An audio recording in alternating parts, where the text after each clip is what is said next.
Salut à vous, chers internautes. Vous êtes ici, vous assistez à la naissance d'El Rusto, la légende des internets. Et voilà, c'est réel. C'est réel. Alors, premier sujet, je vais parler des abus de Facebook parce que de plus en plus, on ne voit plus la différence entre Facebook et un site de gore.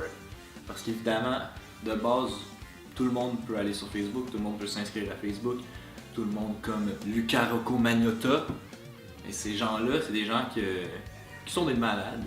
Mais vous, chers internautes, parfois, je me demande si vous êtes vous aussi des malades parce que vous partagez et vous likez les vidéos. Mais ça, c'est le gros problème, c'est ça, c'est qu'en plus, il y a beaucoup de jeunes, là, c'est rendu qu'il y a des filles de 7 ans, des petits garçons. Ok, faites attention à vos enfants.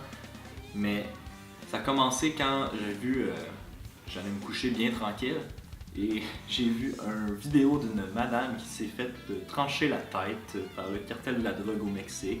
C'est pas le genre de truc que je veux voir sur Facebook. Je pensais que c'était une joke, je pensais que c'était un masque. J'étais là, haha, qu'est-ce que c'est? Qu'est-ce que cette vidéo? Ça a l'air hilarant. Non, c'était dégueulasse. Mais là, ça a continué. C'est rendu que mon newsfeed, je le roule, puis c'est comme, du gore, des gens qui sont décapités, de la porn zoophile. Fait que là, je sais pas si c'est des pulsions de psychopathes et de zoophiles en vous qui sortent, mais gardez-les pour vous. Mais le problème, c'est qu'en fait, si vous trouvez ça choquant, là, parce qu'évidemment, souvent Facebook va dire c'est pour que ces gestes-là soient contestés, mais en même temps, c'est stupide, là, si ils te mettent un viol en direct, c'est pas en le partageant que le petit gars va aller mieux, là.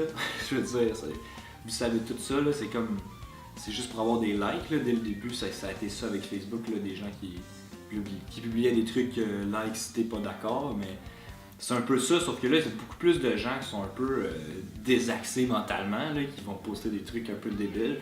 Sauf que si vous voulez absolument le montrer à vos amis, envoyez-leur le lien, mais partagez-la pas parce que ça fait que ça roule beaucoup trop. Tu sais, il y a une fois qu'il y en avait tellement qu'un de mes amis m'a dit aujourd'hui c'est la fin de Facebook. C'était quasiment ça, là. Je pouvais plus trouver des photos de mes amis, là. C'était rendu comme un truc dégueulasse un après l'autre. Alors, c'est ça, mais faites attention à ça. Donc, comportement d'orthocloche à éviter, s'il vous plaît, là, parce que c'est pathétique, là, c'est les gens qui font « Oh mon Dieu, c'est tellement choquant! Qu'est-ce que ça fait sur Facebook? » T'es avec tous ses amis. Comment ça c'est noob, là, c'est vraiment, là, c'est mentalement très bas. Alors, donc, puis il y a Facebook aussi, là, qui avait reçu des messages comme quoi il fallait qu'ils censurent des vidéos comme ça, puis au nom de la liberté d'expression, ils disent que c'est correct, là, mais je veux dire, la liberté d'expression, on s'entend que c'est pas nécessairement quelque chose que tu veux voir, là. C'est pas une question de droit ou de loi, là, de foutre des vidéos de gens qui sont tués, là. Donc, puis Facebook qui dit qu'il va combattre beaucoup la nudité et tout ça, là, c'est vraiment du puritanisme américain, là. C'est toujours la violence, on n'en a plus rien à foutre, là. Les Américains, juste dans les films, on peut voir ça, là. Donc, je pense que c'est beaucoup plus entre vos mains, chers internautes, que Facebook ne fera rien pour ça. Alors, essayez juste de plus les reports que de les partager, là, les vidéos comme ça, puis on va essayer de purifier Facebook et d'en refaire quelque chose de jovial. Alors, c'était El Rusto, le philosophe des internets. À plus.